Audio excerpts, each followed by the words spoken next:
మొన్న రీసెంట్‌గా ఒక పదం ఎవడో అదే రెంటపల్లిది విషయంలోనే రప్పా రప్పా అని చెప్పి నేనే మాట్లాడాను. నేను ఆ రోజు మాట్లాడినప్పుడు చెప్పాను. ఏంటి గంగమ్మ జాతరలో గొర్రెపోతులు నరికినట్టు రప్పా రప్పా నరుకుతానని ఒకడంటే ఆ విషయం గురించి మీలాంటి పత్రికా విలేకరులు ఎందుకంటే అలా తప్పేంటి అని అడిగాడంటే ఒకసారి అతని తాలూకా మానసిక పరిస్థితి ఒకసారి ఆలోచించేయండి. నేను 2-3 సందర్భాల్లో నేను చూశానండి.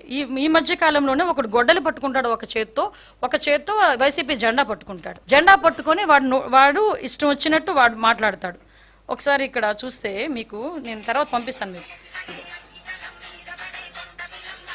ఒక పక్క నుంచి గొడ్డలు పట్టుకుంటాడు, ఒక పక్క నుంచి జెండా పట్టుకుంటాడు.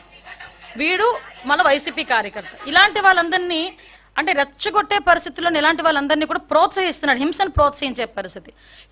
ఇంకొకడు మీరేమీ చేయలేరు, ఏం చేస్తారు మేము చూస్తామంటాడు. ఒకడేమో నరికేస్తామంటాడు, ఒకడు కోసేస్తామంటాడు. ఇలాంటి వాళ్ళందరినీ ఎందుకు ఆ మాట మాట్లాడుతున్నారు అంటే తప్పేంటి అని అడిగాడు. సినిమా డైలాగ్ కదా, తప్పేంటి?